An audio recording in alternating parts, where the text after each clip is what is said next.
अस्सलाम वालेकुम, welcome back to my channel.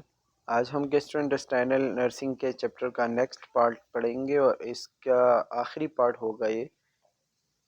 इसमें हम स्टार्ट कर रहे हैं पेनक्रियाटाइटिस से, ठीक है, और आगे जो डिजीज़ होंगे वो डिस्कस करके इंशाल्लाह इस पार्ट को हम आज ख़त्म करेंगे, ठीक है।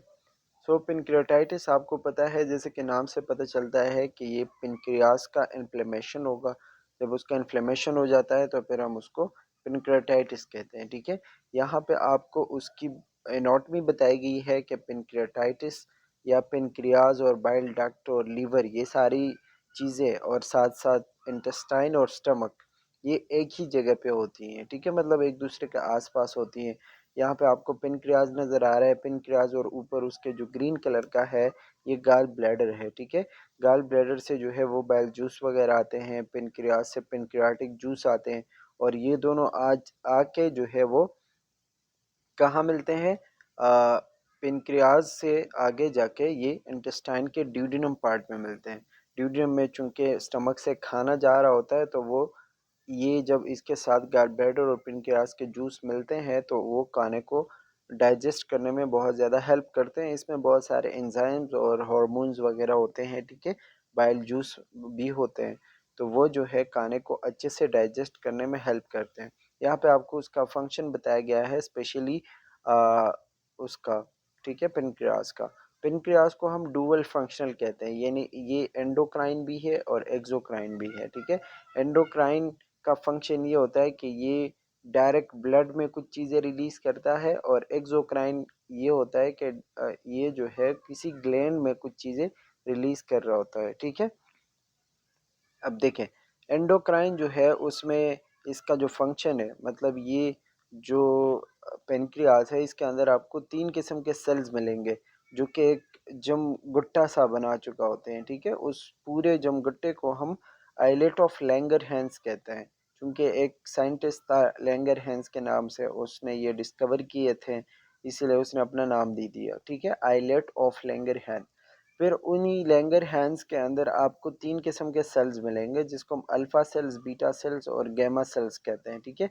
अल्फ़ा सेल जो होते हैं वो ग्लूकागॉन रिलीज करते हैं, मतलब ग्लूकागॉन जो है वो जब बॉडी में ग्लूकोज का लेवल लो हो जाता है तो ये उसको बढ़ाता है, ठीक है। इसके अलावा होते हैं बीटा सेल्स। बीटा सेल जो है वो इंसुलिन रिलीज करते हैं, और इंसुलिन का आपको काम पता है कि जब बॉडी में ग्लूकोज का लेवल बढ़ेगा तो ये उसको कम करेगा, मतलब ग्लूकागॉन और इंसुलिन एक दूसरे के ऑपोजिट काम करते हैं। इसके अलावा गेमा सेल जो होते हैं ये सोमेटोस्टैटिन वगैरह रिलीज करते हैं, जो कि मुख्तलिफ किस्म के हार्मोन्स में काम करते हैं, बॉडी के मेटाबॉलिज्म में काम करते हैं, और स्पेशली एंडोक्राइन फंक्शन जितने भी है, ठीक है, थायराइड ग्लैंड या बॉडी की ग्रोथ या इस तरीके से मेटाबॉलिज्म फंक्शन जितने भी होते हैं वो सोमेटोस्टेटिन की वजह से होते हैं, ठीक है, तो वो गेमा सेल्स से रिलीज होते हैं। अच्छा, ये था इसका एंडोक्राइन फंक्शन, ठीक है, जो कि ब्लड में जाके रिलीज होते हैं, और स्पेशली हार्मोन जितने भी है 2-3 किस्म के वो यहाँ से रिलीज होते हैं।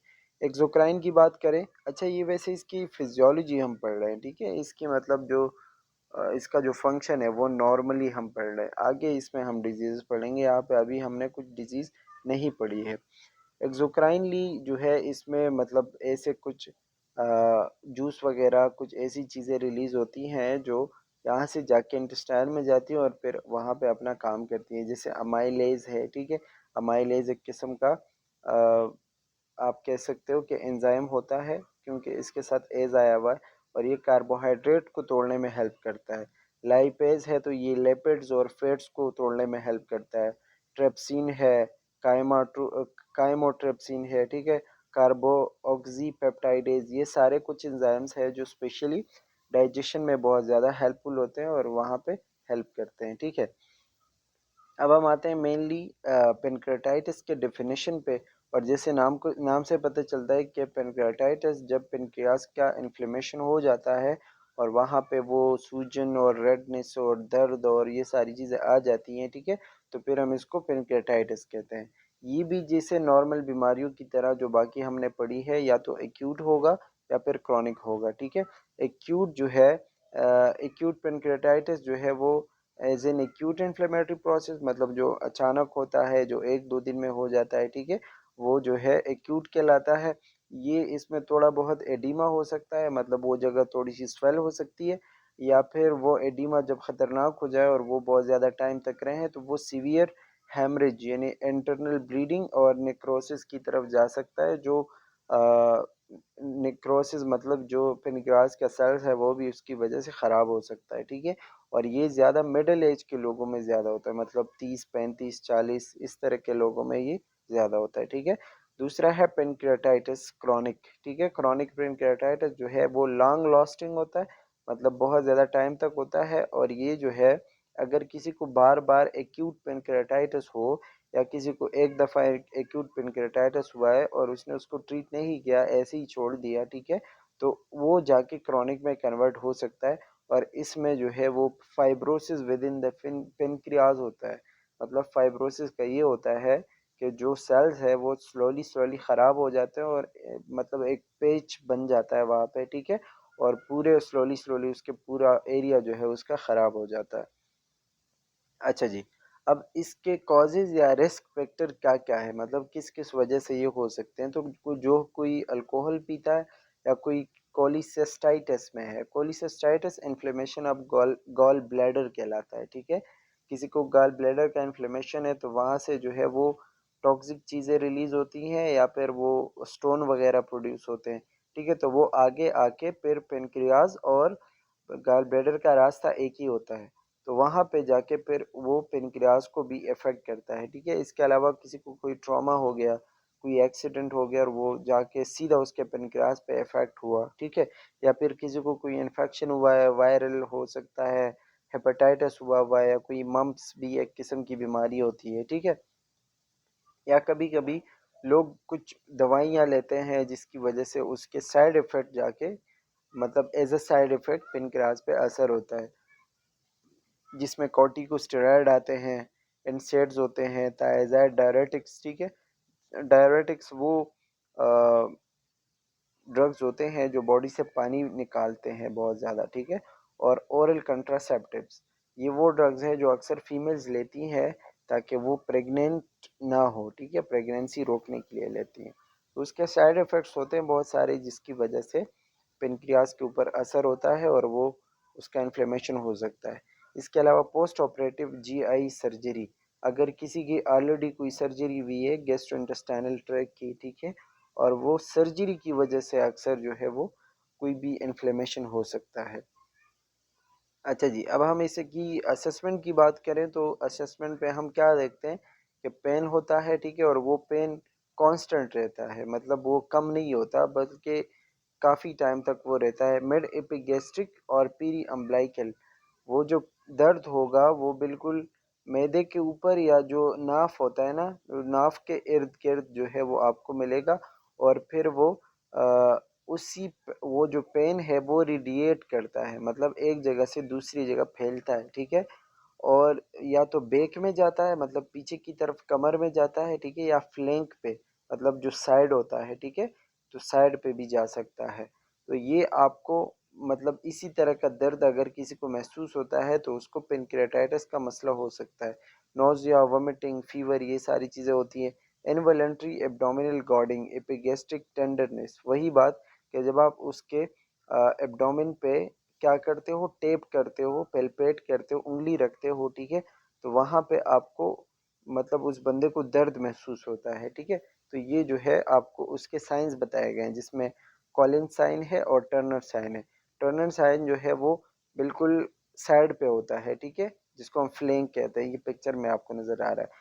और कॉलिन साइन जो है वो बिल्कुल नाफ से स्टार्ट होता है, नाफ से स्टार्ट होके फिर फ्लैंक और बैक साइड की तरफ जा सकता है, ठीक है। ये जो आपको कलर नज़र आ रहा है ये इंटरनल हैमरेज की वजह से होता है। जब अंदर बहुत ज़्यादा ब्लीडिंग होती है, ठीक है, तो उसकी वजह से बाहर आपको स्किन इस तरीके से नज़र आ रही होती है। अच्छा, ग्रे टर्नर साइन जो लिखा हुआ है, ठीक है, Turner sign flank discoloration due to retroperitoneal bleed, मतलब फ्लैंक्स जो होते हैं, अगर मैं आपको दिखाऊं, ठीक है, ये जो है टर्नर साइन कहलाता है, ठीक है। और ये फ्लैंक पे होता है, मतलब ये जो एरिया कहलाता है, पता नहीं इसको उर्दू में क्या कहते हैं, लेकिन इंग्लिश में इसको फ्लैंक कहते हैं, ठीक है। फ्लैंक में ये जो ब्लीडिंग जब हो जाती है बहुत ज़्यादा, तो उसकी वजह से जो है आपको इस तरह के टर्नर साइंस मिलेंगे। एकाइमोसिस और discolouration of the flank in patient, वही बात, इसको आप एकाइमोसिस भी कह सकते हो। दूसरी चीज़ है कोलिन साइन। कोलिन साइन जो है वो पीरी अम्बलाइकस होता है, मतलब नाव के बिल्कुल इर्द गिर्द चीज़ें शुरू हो जाती हैं और फिर यहाँ से जो है वो बैक की तरफ, ठीक है, या फिर इसी तरह बैक या फिर फ्लैंक के साइड पे जा सकते हैं। इसको हम पीरी पीरी अम्बलाइकल डिस्कलरेशन कहते हैं और ये भी जो है वही हैमरेज की वजह से होता है, लेकिन इसके नाम जो है वो दोनों चेंज है। तो आपने उसमें जो है वो याद रखना है कि टर्नर साइन क्या होगा और कोलिन साइन क्या होगा, ठीक है। अच्छा जी, इसके अलावा अगर हम इसके साइन सिम्टम की बात करें तो साइन सिम्टम में जो है वो डायरिया हो सकता है, ठीक है, वेट लॉस हो सकता है, क्योंकि वो खाना जो होता है वो सही से एब्जॉर्ब नहीं होता, क्योंकि मेनली वो पेनक्रियाज और गॉल ब्लैडर के डाइजेशन की वजह से एब्जॉर्ब होगा। तो जब वो एब्जॉर्ब नहीं होगा और पुअर एब्जॉर्प्शन होगी, ठीक है, तो उसकी वजह से जो है वो बंदे को डायरिया होगा, वेट लॉस होगा, क्योंकि फूड वो उसकी बॉडी को प्रॉपर मिल नहीं रहा, ठीक है। और इसके अलावा चूंकि पेनक्रियाज डैमेज है, पेनक्रियाज में इन्फ्लेमेशन है, तो इन्फ्लेमेशन वाले इन्फ्लेमेशन की वजह से अगर वो उस एरिया पे है पेनक्रियाज के जहाँ से इंसुलिन वगैरह प्रोड्यूस होते हैं और वो इंसुलिन वाले सेल्स, ठीक है, उसकी वजह से मतलब इन्फ्लेमेशन की वजह से वो सेल्स डैमेज हुए, ठीक है, तो बंदे को इस इन्फ्लेमेशन की वजह से डायबिटीज़ भी हो सकती है, ठीक है। तो ये आपने याद रखना है कि ये साइन सिम्टम, डायबिटीज़ अगर किसी को है तो शायद उसको मतलब इन्फ्लेमेशन ऑफ पेनक्रियाज भी हो, ठीक है। अच्छा, इसके अलावा हम डायग्नोस्टिक टेस्ट जो करते हैं उसमें सीरम अमाइलेज देखते हैं। वही जो मैंने आपको बताया कि अमाइलेज जो एंजाइम है वो बढ़ चुका होगा, ठीक है। जब ये बढ़ चुका होता है तो ये हमें मुख्तलिफ़ किस्म के इन्फ्लेमेशन के बारे में बताता है। स्पेशली अगर इस एरिया पे ये बढ़ चुका है तो ये हमें पेनक्रियाज का इन्फ्लेमेशन बताता है। लाइपेज और अमाइलेज, यूरिनरी अमाइलेज, ये सारे एंजाइम जो है वो बढ़ चुके होंगे, एलिवेटेड होंगे, ठीक है, तो वो हमें इन्फ्लेमेशन ऑफ पेनक्रियाज का बताते हैं। इसके अलावा सीटी स्कैन वगैरह करते हैं तो उससे भी पता चलता है। एज ए नर्स आप किस तरीके से इसको डायग्नोज कर सकते हो कि acute pain related to distension of pancreas, ठीक है, पेनक्रियाज के वाले एरिया पे जो है बंदे को एक्यूटली पेन महसूस होगा। पेरिटोनियल इरिटेशन, ठीक है, अंदर जो केविटी है पेरिटोनियल वहाँ पे उसको थोड़ी मतलब ठीक फील नहीं होगा, ठीक है, गड़बड़ महसूस होगी। और बाइलरी ट्रैक जो है वो ऑब्स्ट्रक्ट होगा, बंद होगा, जो बाइल जूस आते हैं जिस रास्ते से, ठीक है। इसके अलावा वोमिटिंग नौजिया होगी तो उसकी वजह से बंदे के बॉडी में फ्लूइड की कमी होगी। एनजी सक्शन अगर NG suction and restricted oral take intake, ठीक है, एनजी सक्शन जो है वो भी नहीं होती। और इसके अलावा अगर हम ओरली कुछ देते हैं तो ओरली भी वो कुछ नहीं खा पाता। इसके अलावा इम्बेलेंस न्यूट्रिशन, वही बात के बैलेंस जो है वो सारा ख़राब हो जाता है क्योंकि आगे वो एब्जॉर्ब नहीं हो पाता। अच्छा, इसकी ट्रीटमेंट कैसे करेंगे? नथिंग पर ओरल, ठीक है, जब तक आपने उसको अच्छे से ट्रीट नहीं किया और वो सारी चीज़ें वापस सही नहीं हुई तो नथिंग पर ओरल देंगे, ठीक है, कुछ भी आप मुंह से नहीं देंगे। अच्छा, इसमें आप पेरेंटल न्यूट्रिशन दे सकते हैं। पेरेंटल न्यूट्रिशन जो है वो आईवी के ज़रिए दे सकते हैं, एनजी ट्यूब के ज़रिए दे सकते हैं, ठीक है। Administer to the debilitated patient, debilitated patient वही होते हैं जो बहुत ज़्यादा वीक होते हैं, जो खुद से कुछ नहीं कर सकते, ठीक है, तो उनको फिर आईवी और पेरेंटल न्यूट्रिशन पे हम रखते हैं। इसके अलावा nasogastric suction is use to relieve nausea and vomiting, ठीक है, जो एनजी ट्यूब पास करते हैं और उससे सक्शन कराते हैं तो उसका फ़ायदा ये होता है कि नोजिया वोमिटिंग नहीं होगी और अंदर जो भी गलत चीज़ें हैं, ठीक है, उसको हम बाहर निकाल सकते हैं। Decrease painful abdominal distension and paralytic ileus, ठीक है, पैरालिटिक इलियस जो है ये इलियम का एक पार्ट होता है जो कि इंटेस्टाइन का पार्ट है, डाइजेस्टिव सिस्टम का, ठीक है, वहाँ पे जो है वो सारी चीज़ें आके ख़राब हो जाती है, मसला हो जाता है, तो हम उसको जो है वो करते हैं and remove hydrochloric acid so that it does not stimulate the pancreas. और जो हाइड्रोक्लोरिक HCl जो है वो स्टमक में प्रोड्यूस होता है उसको भी हम एनजी ट्यूब या एनजी सक्शन के ज़रिए रिमूव करते हैं ताकि पेनक्रियाज जो है वो ज़्यादा एक्टिवेट ना हो, ठीक है, और वो इन्फ्लेमेशन के दौरान जो है वो काम करने ना लगे क्योंकि उससे और भी मज़ीद कंडीशन सीवियर हो सकती है।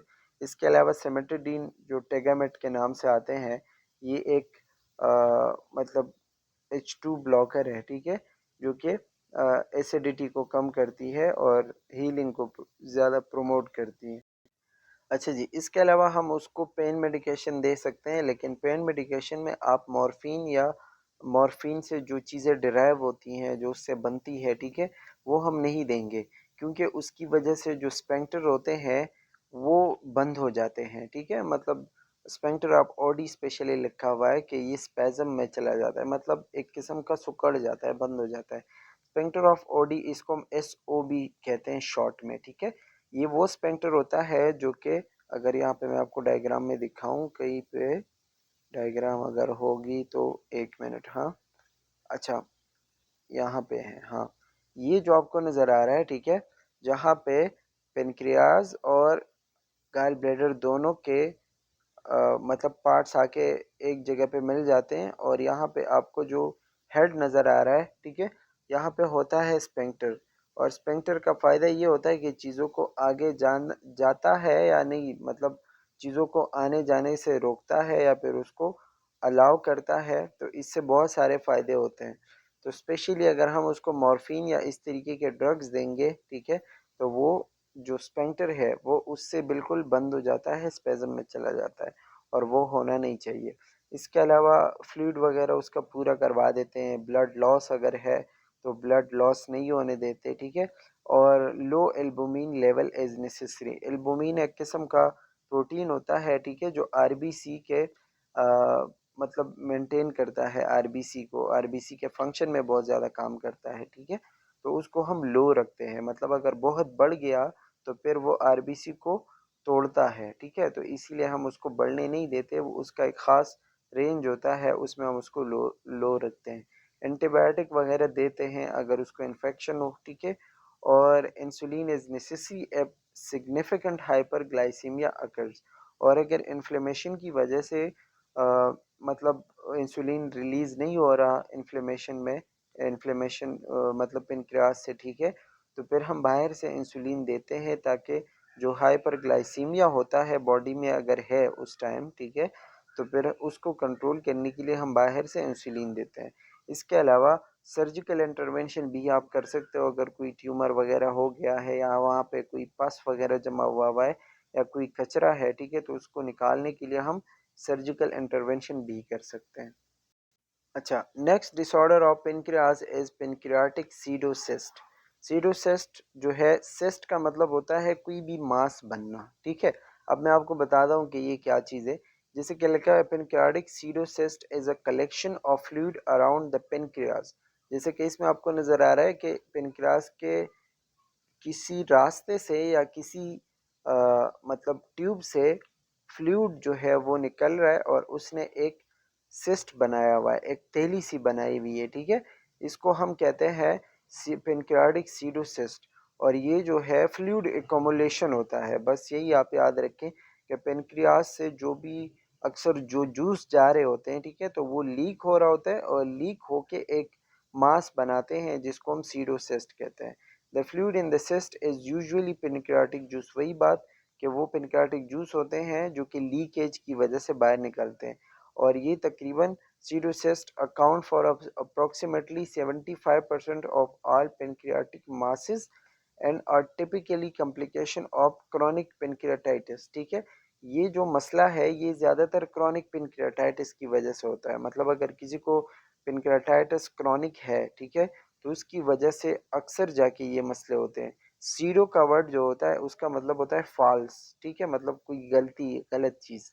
अच्छा जी, कॉजेज़ की बात करें तो वही क्रॉनिक पेनक्रियाटाइटिस, ठीक है, और कभी कभी गाल ब्लैडर स्टोन्स की वजह से भी होता है, अल्कोहल की वजह से, ट्रॉमा की वजह से, या सर्जिकल कॉम्प्लिकेशन, किसी ने कोई सर्जरी की हुई है और वो सर्जरी ख़राब हो गई, ठीक है, तो उस ख़राब होने की वजह से भी ये सीडोसिस्ट बन सकता है। अच्छा, साइन सिम्टम क्या होंगे, वही एब्डोमिनल टेंडरनेस और पेन होगा, डायरिया, फीवर, फ्लूइड बिल्डअप, ये तो पता ही है क्योंकि फ्लूइड जो है वो बिल्डअप हो रहा है, nausea, vomiting, tender, weight loss, ठीक है। और इसके अलावा येलोविश स्किन, येलोविश स्किन होगी, स्किन आपको जॉइंटस, मतलब आईज में और स्किन में आपको जॉइंटस टाइप नज़र आएगा, ठीक है। अच्छा जी, डायग्नोसिस में वही CT scan, MRI, ultrasound, endoscopy और एमाइलेज या लाइपेज, ये सारी चीज़ें हम देखते हैं और उससे पता चलता है। अच्छा जी, अब हम इसकी सर्जरी करते हैं, ठीक है, मतलब इसकी सर्जरी करनी होती है क्योंकि अपने फ्लूइड निकालना है, ऐसे तो किसी और तरीके से निकाल नहीं सकते। तो इसकी सर्जरी के लिए बहुत दो तीन तरीके हैं जो कि हम इसमें पढ़ रहे हैं। That is number one is cystogastrostomy, ठीक है। ये कौन सा प्रोसीजर होता है जिसमें एक कनेक्शन तैयार किया जाता है between the back wall of the stomach and the cyst such that the cyst drains into the stomach, ठीक है।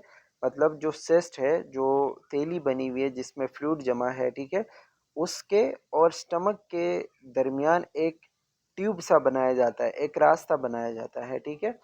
और इसका मकसद ये होता है कि सिस्ट का जो पानी है वो उसी रास्ते के ज़रिए स्टमक में चला जाए, तो वो खाली हो जाएगा और फिर स्टमक से इंटेस्टाइन और बाहर आ जाएगा पानी, ठीक है। इसको हम कहते हैं सिस्टोगैस्ट्रोस्टोमी, ठीक है, बात समझ आ रही है। इसके अलावा है सिस्टोजिजिनोस्टोमी, ये भी नाम से ही पता चलता है कि ये उस सिस्ट और जो स्मॉल इंटेस्टाइन का जो जीजिनम पार्ट है उसके अंदर उन दोनों के दरमियान एक ड्रेन होगा, ठीक है, मतलब एक रास्ता तैयार किया जाएगा और उसी सिस्ट का जो फ्लूइड है वो जीजिनम पार्ट में आ जाएगा और बाहर निकल आएगा, ठीक है। इसके अलावा सिस्टोड्यूडिनोस्टोमी, ये भी वही बात कि सिस्ट और ड्यूडिनम के बीच में रास्ता तैयार किया जाएगा और वो पानी ड्यूडिनम में आएगा और बाहर निकल आएगा, ठीक है। The type of surgical procedure depend on the location of the cyst, मतलब ये जो मुख्तलिफ किस्म की सर्जरी हम करते हैं तो ये फिर हम क्या करते हैं कि उस सिस्ट के लोकेशन को देखते हैं।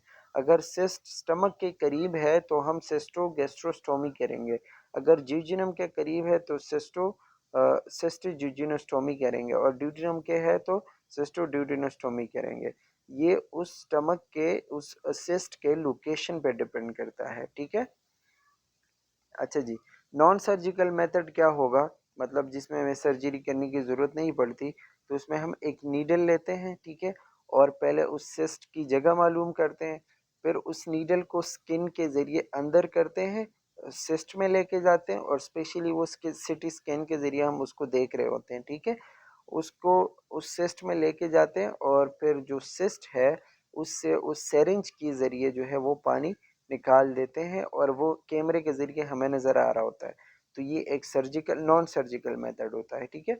अच्छा, इसकी वजह से और क्या क्या कॉम्प्लिकेशन या मसले हो सकते हैं, इन्फेक्शन हो सकते हैं, हैमरेज, ऑब्स्ट्रक्शन और रप्चर वगैरह हो सकता है, मतलब इसकी वजह से और ऑर्गन्स डैमेज हो सकते हैं, ठीक है। Next one is pancreatic cancer. अच्छा, पेनक्रियाटिक कैंसर की बात करें तो यहाँ पे आपको वैसे डायग्राम बहुत अच्छा मतलब अच्छी डायग्राम दिखाई गई है, ये आप देख सकते हैं, ठीक है। अच्छा, ये आपको मैंने पहले बता दिया टाइप ऑफ पेनक्रियाटिक सेल के, उसमें एक्सोक्राइन सेल्स और एंडोक्राइन है। एक्सोक्राइन जो है वो मतलब क्या करते हैं, पेनक्रियाटिक जूस और बाइल जूस वगैरह लेके स्टमक में सॉरी इंटेस्टाइन के ड्यूडिनम पार्ट में जाते हैं थ्रू डक्ट्स, ठीक है, इसीलिए हम उसको एक्सोक्राइन कहते हैं। ये मैं आपको ऑलरेडी बता चुका हूँ, ये आप पढ़ लीजिएगा। उसमें मुख्तलिफ किस्म के एंजाइम्स होते हैं जो कि हमने पहले पढ़े कि वो जाके कार्बोहाइड्रेट, लिपिड्स, प्रोटीन, इन सारी चीज़ों को क्या करेंगे, डाइजेस्ट करने में हेल्प करेंगे। और एंडोक्राइन जो है वो आइलेट ऑफ लैंगरहैंस का जो मैंने आपको बताया कि उसमें मुख्तलिफ किस्म के सेल्स होते हैं, अल्फ़ा, बीटा, गामा, ठीक है। अल्फ़ा जो है वो ग्लूकागॉन और बीटा इंसुलिन और गामा जो है वो सोमेटोस्टेटिन हार्मोन रिलीज़ करते हैं, जो कि इंसुलिन जो है वो ग्लूकोज लेवल को कम करते हैं, ग्लूकागॉन उसको बढ़ाते हैं और सोमेटोस्टेटिन जो है वो मेटाबॉलिज्म और बॉडी के फंक्शनिंग में काम करते हैं, ठीक है। तो ये सारी चीज़ें जो है वो उसका एंडोक्राइन फंक्शन है और इसलिए इसको एंडोक्राइन कहते हैं क्योंकि इसके जो सिक्रीशंस होते हैं वो डायरेक्टली किसी ट्यूब के ज़रिए नहीं जाते बल्कि ब्लड के ज़रिए जाते हैं और अपने टारगेट टिश्यू पे काम करते हैं। तो ये इन दोनों के एक्सोक्राइन सेल्स और एंडोक्राइन सेल्स है जो कि हम ऑलरेडी पढ़ चुके हैं और अभी भी मैंने आपको रिवाइज करवा दी है, ठीक है। पेनक्रियाटाइटिस या पेनक्रियाटिक कैंसर की बात करें तो ये हमें पता है कि जो पेनक्रियास के सेल्स है वो जब डिवीजन करते हैं, लेकिन डिवीजन में जब वो आउट ऑफ कंट्रोल हो जाते हैं और बहुत ज़्यादा ग्रो करते हैं, आउट ऑफ कंट्रोल ग्रो करने लग जाते हैं, ठीक है, तो फिर हम उसको पेनक्रियाटिक कैंसर कहते हैं। Approximately 75% of all pancreatic carcinoma occur with in the head और नेक ऑफ द पेनक्रियाज, मतलब 75% जो कैंसर होता है वो पेनक्रियाज के हेड में होता है, मतलब बिल्कुल टॉप पे होता है, जो आपको ये वाली जगह नज़र आ रही है। मतलब ये जो पेनक्रियाज का हेड या फिर नेक है, ये उसका बॉटम है, ठीक है। तो यहाँ पे बहुत कम होता है कैंसर, ज़्यादा से ज़्यादा इस एरिया में होता है, ठीक है, जो इसका हेड और नेक कहलाता है। बाकी 15 to 20% जो है वो किसी भी टेल में या फिर उसके बाकी पार्ट में हो सकता है, ठीक है। अच्छा जी, इसके अलावा टाइप ऑफ कैंसर जो है वो एक्सोक्राइन पेनक्रियाटिक कैंसर, वही बात जो एक्सोक्राइन सेल्स है, अगर वहाँ पे कैंसर हो जाए, ठीक है, तो उसकी वजह से क्या होगा, मतलब जो सेल्स डाइजेस्टिव जूसेस वगैरह बना रहे होते हैं, ठीक है, अगर वहाँ पे कैंसर हो जाए तो डाइजेस्टिव सब्सटेंसेस नहीं बनेंगी, ठीक है। और ज़्यादातर the exocrine pancreas makes up about 95% of the pancreas. 95% जो हिस्सा होता है वो पेनक्रियाज का वही एक्सोक्राइन होता है, ठीक है। एंडोक्राइन जो है वो बहुत कम होता है। तो इसीलिए अगर उस एरिया पे कैंसर हो जाए तो बंदे की डाइजेशन ख़राब हो जाएगी, ठीक है, वो जूस वगैरह प्रोड्यूस नहीं होंगे। इसी तरह अगर एंडोक्राइन पेनक्रियाटिक कैंसर हुआ, ठीक है, तो उसकी वजह से वो हार्मोन वगैरह रिलीज नहीं होंगे। और लेकिन एंडोक्राइन जो है वो बहुत ज़्यादा कम होता है, ये कैंसर अनकॉमन होता है, ठीक है, ज़्यादा आम नहीं है। बाकी एक्सोक्राइन वाला जो है वो काफ़ी, क्योंकि पेनक्रियास का ज़्यादातर एरिया वो एक्सोक्राइन ग्लैंड में आता है, ठीक है, इसीलिए उसका कैंसर भी ज़्यादा है। एंडोक्राइन हिस्सा कम है तो उसका कैंसर भी अनकॉमन होता है। अच्छा, रिस्क फैक्टर वही स्मोकिंग, क्रॉनिक पेनक्रियाटाइटिस, कभी कभी इनहेरिटेड भी होता है, ठीक है, फेमिलियल जो मैंने आपको बताया फैमिली में आ रहा होता है। लॉन्ग स्टैंडिंग डायबिटीज़, किसी को बहुत ज़्यादा टाइम से डायबिटीज़ है या फिर किसी को ओबेसिटी है, ये आपको उसके रिस्क फैक्टर बताए गए हैं कि मतलब इन सारी चीज़ों की वजह से जो है वो पेनक्रियाटिक कैंसर हो सकता है, ठीक है। अच्छा, अब अगर किसी को एक्सोक्राइन पेनक्रियाटिक कैंसर है, ठीक है, जो एक्सोक्राइन वाला हिस्सा है, उस हिस्से का अगर किसी को कैंसर हो गया, ठीक है, तो क्या क्या उसको साइन सिम्टम नज़र आएंगे। जॉइंडस और उसी के आसपास के जो सिम्टम होंगे, ठीक है, मतलब जॉइंडस मतलब उसकी बॉडी बिल्कुल येलो कलर की हो सकती है, यूरिन डार्क होगा, ठीक है, बिल्कुल रेड या फिर डार्क रेड कलर का होगा, ठीक है, light coloured, stay colour, clay coloured जिसको हम कहते हैं, ठीक है, बिल्कुल येलो कलर का या फिर लाइट कलर का उसका स्टूल आएगा। इची स्किन, स्किन जो है वो खारिश वगैरह करेगी। Pain in the upper and middle abdomen in back, ठीक है, पेट के ऊपर वाले हिस्से पे और मिडल वाले हिस्से में उसको दर्द होगा, पीछे की तरफ भी दर्द होगा, वेट लॉस होगा, भूख नहीं लगेगी, नोजिया, वोमिटिंग, ठीक है। और इसके अलावा gall bladder and liver enlargement, gall bladder का साइज बढ़ सकता है, उसकी वजह से लिवर का साइज बढ़ सकता है, क्योंकि अगर पेनक्रियास का कैंसर हो गया तो गाल ब्लैडर और पेनक्रियास का रास्ता एक ही है, जो मैंने आपको बताया। तो वो जूस नहीं जाएंगे, तो वो गाल ब्लैडर में जमा होते रहेंगे, उसका लेवल बढ़ता जाएगा, और लेवल बढ़ने की वजह से पेनक्रियास का साइज बढ़ जाएगा, ठीक है, क्योंकि उसके पीछे वो लिवर मौजूद होता है, तो वो पीछे लिवर में जाएगा और लिवर का साइज भी उसकी वजह से बढ़ सकता है। अच्छा, ये एक्सोक्राइन के साइन सिम्टम थे। एंडोक्राइन की बात करें तो एंडोक्राइन क्या करता है, हार्मोन प्रोड्यूस करता है, ठीक है। तो जब वो जैसे कि ग्लूकागॉन है, तो ग्लूकागॉन जब कैंसर हो जाएगा, ठीक है, तो नहीं प्रोड्यूस होगा तो ग्लूकागोनोमा हो जाएगा, ठीक है, मतलब ग्लूकागॉन लेवल कम हो जाएगा और बॉडी के अंदर जो है वो जिसकी वजह से वो काम करेगा, मतलब ग्लूकागॉन का जो काम होगा वो नहीं होगा। इंसुलिनोमा और सोमेटोस्टेनोमा वो सारी चीज़ें हो जाएंगी इसकी वजह से, मतलब उन सारे हार्मोन्स का काम ख़राब हो जाएगा। अच्छा, डायग्नोज में वही है, सीटी स्कैन के ज़रिए पता चल सकता है, ठीक है। ट्रांसकुटेनियस अल्ट्रासोनोग्राफी, मतलब थ्रू स्किन जो है वो पता हमें चल सकता है, अल्ट्रासाउंड जो हम करते हैं। एंडोस्कोपी और मैग्नेटिक रेजोनेंस इमेज, एमआरआई जिसको हम कहते हैं, वो कर सकते हैं। एंडोस्कोपिक रेट्रोगेट, ये वही बात कि उसमें जो है हम जैसे कि इसमें लिखा हुआ है endoscopic retrograde cholangiopancreatography, ठीक है, इसमें colon, gall bladder, stomach, liver और पेनक्रियास, ये सारे एक ही वो इंस्ट्रूमेंट के जरिए देखते हैं एक ही टाइम पे, ठीक है, तो उससे हमें पता चल सकता है डायग्नोसिस का।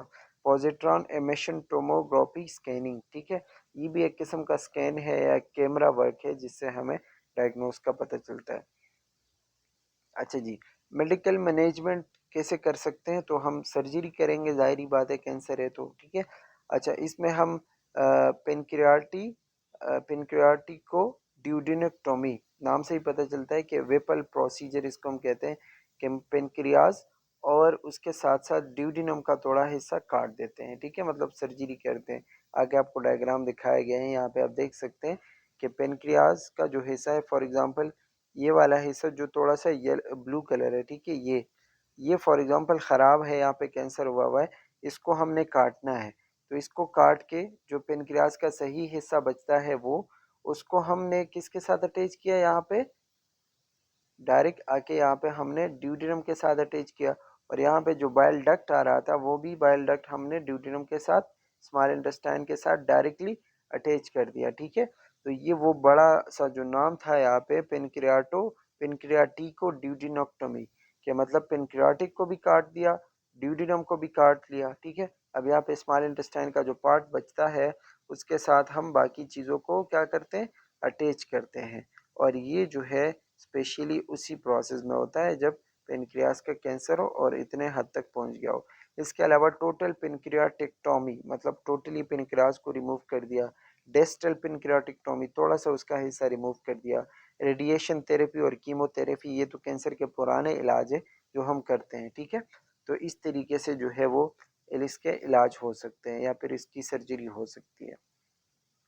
अच्छा जी, नर्सिंग केयर की बात करें तो हम पेन मैनेजमेंट करेंगे, न्यूट्रिशन वगैरह उसको सही से देंगे, ठीक है। और चूंकि हमने उसका पेनक्रियाज वगैरह रिमूव किया होता है, तो पेनक्रियाज के रिमूव करने की वजह से या उसके ट्यूमर की वजह से हाइपोग्लाइसीमिया हो सकता है या हाइपरग्लाइसीमिया भी हो सकता है, कोई भी कंडीशन हो सकती है, ठीक है।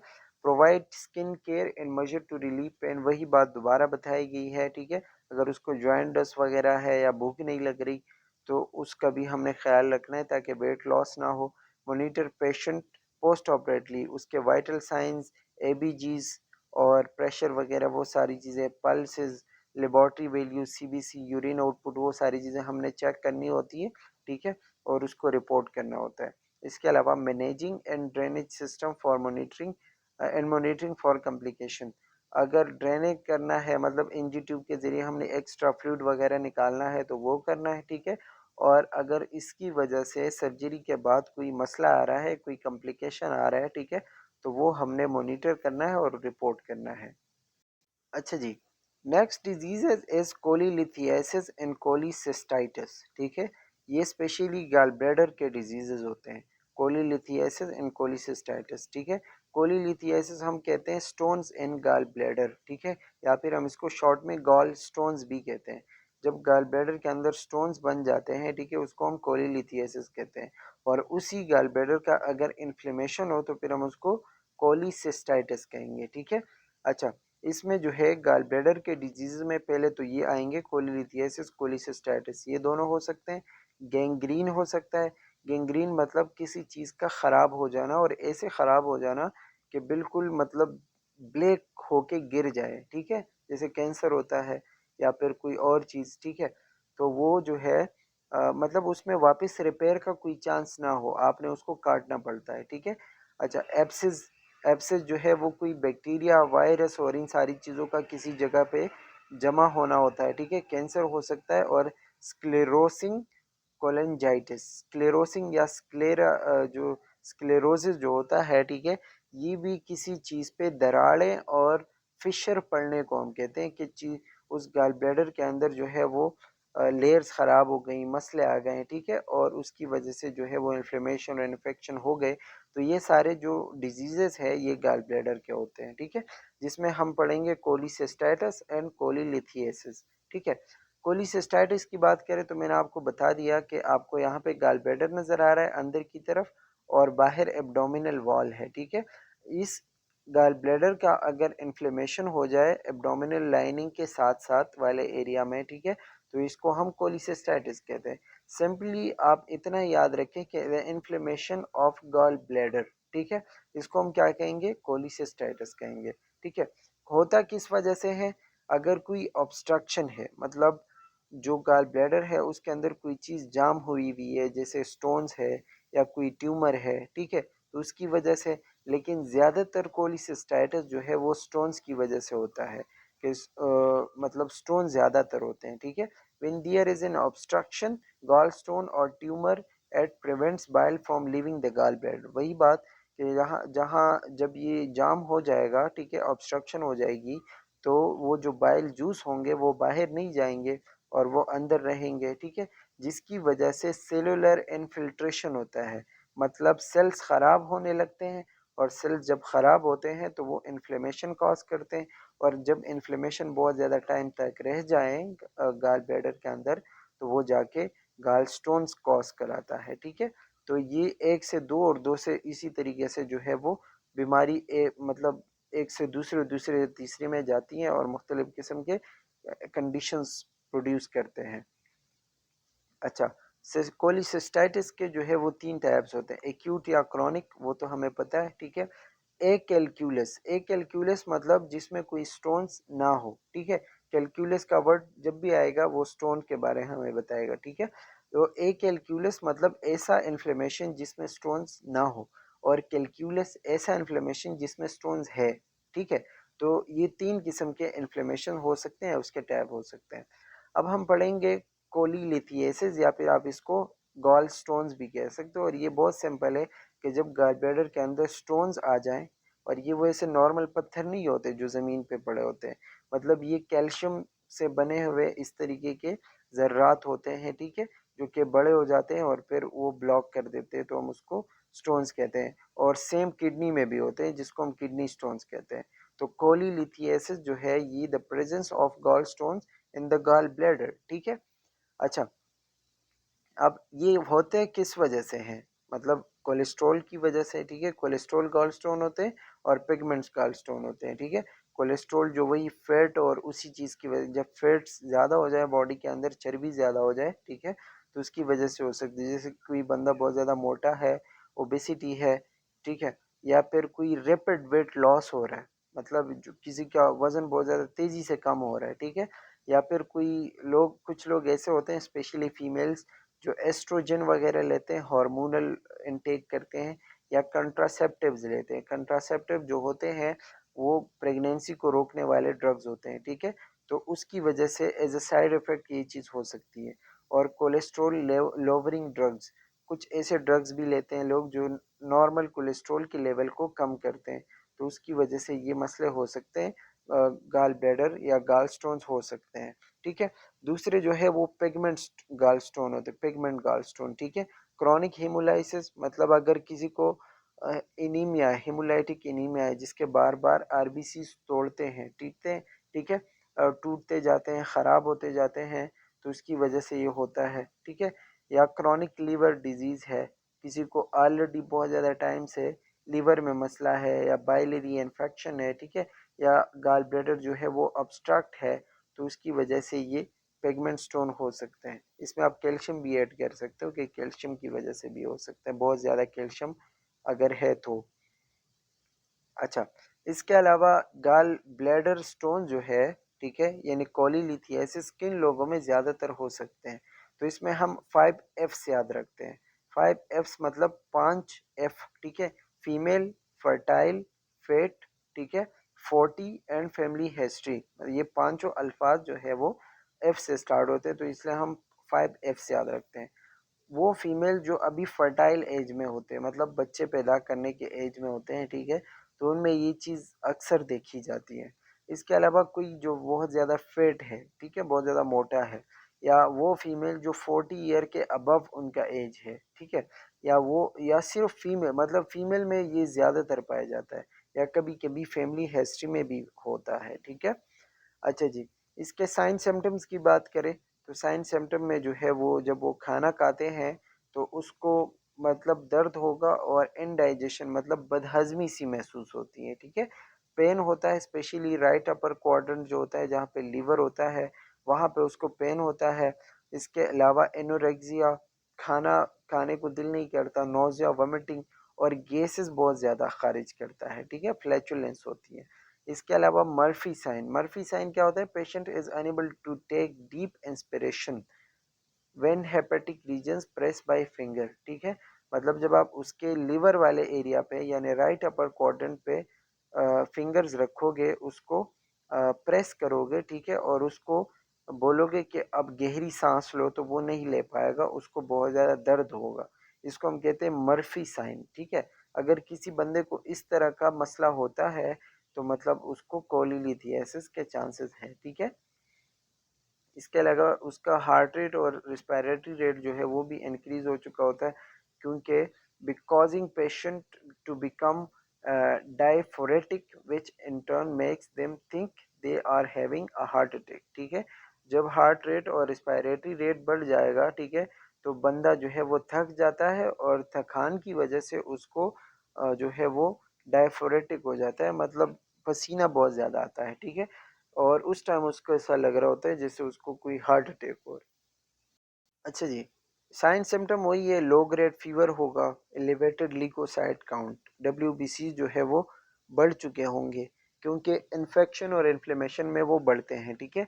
माइल्ड जॉइंटस, वही जॉइंटस होता है थोड़ा बहुत।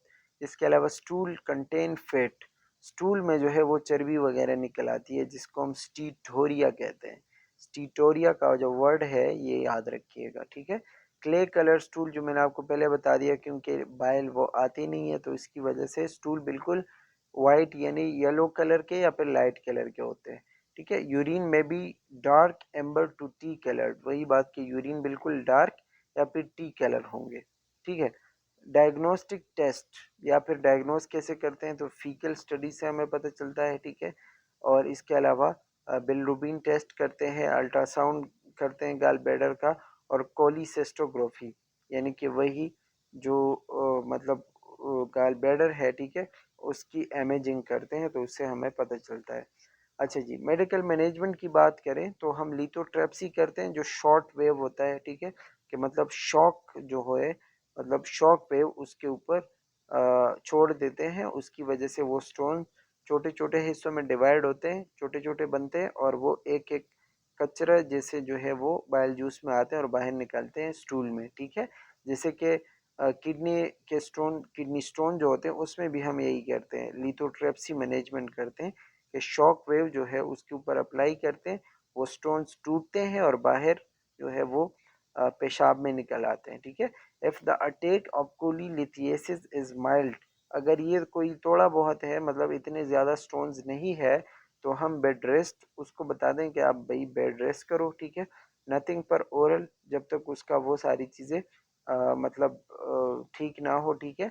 And NG tube is placed on low suction, और उसको एनजी ट्यूब करते हैं, ठीक है, उसको प्लेस कर देते हैं, थोड़ा थोड़ा उसे उसको सक्शन करवाते हैं। Fluid are given IV in order, वही बात के फ्लूइड जो है वो वगैरह हम आईवी के ज़रिए देते हैं, ताकि उसको कोई मसला, फ्लूइड का कोई मसला ना हो।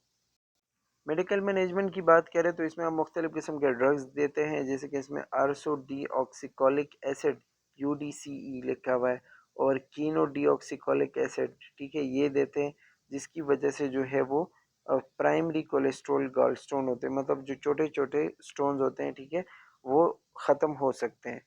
एंटासिड देते हैं, एंटीमेटिक्स वगैरह देते हैं, ठीक है।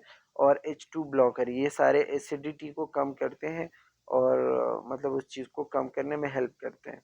मेडिकल मैनेजमेंट में जो है एक और चीज़ है कोलिसिस्टोक्टोमी, ठीक है, या फिर लेप्रोस्कोपिक कोलिसिस्टोक्टोमी, जिसमें मुकम्मल तौर पर हम गाल ब्लैडर को रिमूव कर देते हैं, क्योंकि उसमें स्टोन ज़्यादा हो चुके होते हैं, तो फिर उसका कोई दूसरा मैनेजमेंट या रास्ता नहीं होता, गाल ब्लैडर को रिमूव करना पड़ता है, ठीक है। This is the treatment of thrice, the gall bladder along with the cystic duct vein and artery are ligated, ठीक है। मतलब ये जो ट्रीटमेंट है ये हम मरीज़ के चॉइस पे छोड़ते हैं। मरीज़ अगर नहीं चाहता कि आप ना रिमूव करें, ठीक है, तो हम उसको नहीं रिमूव करते, क्योंकि रिमूव करेंगे तो बाकी सारे बहुत सारे काम डिस्टर्ब हो जाएंगे। लेकिन ये चॉइस होता है मरीज़ का, ठीक है। और उसके आर्टरीज, वेन्स और उसके साथ साथ जितनी भी चीज़ें अटैच होती हैं गाल ब्लैडर के साथ, उसके साथ ही उसको लाइगेट कर देते हैं, यानी निकाल देते हैं, रिमूव कर देते हैं, ठीक है। That's all about gastro intestinal nursing. और ये पूरा चैप्टर हमारा कवर हो चुका है यहाँ तक। आई होप कि आपको कुछ ना कुछ समझ आ गया होगा, ठीक है। एंड ये बहुत लंबा चैप्टर था, कुछ 300 प्लस स्लाइड्स थी, आप देख सकते हैं मैं कब से स्वाइप कर रहा हूँ और अभी इसका जो है वो स्टार्ट पहुँच गया है। सो आई होप के समझ आ गया होगा। अगर कोई क्वेश्चन है, कोई चीज़ समझ नहीं आई है, तो प्लेलिस्ट मैंने बना दिया है, वो आप देख सकते हैं। एंड कोई क्वेश्चन है तो आप कमेंट्स में भी पूछ सकते हैं। So that's all for today, thank you for watching, take care, bye bye.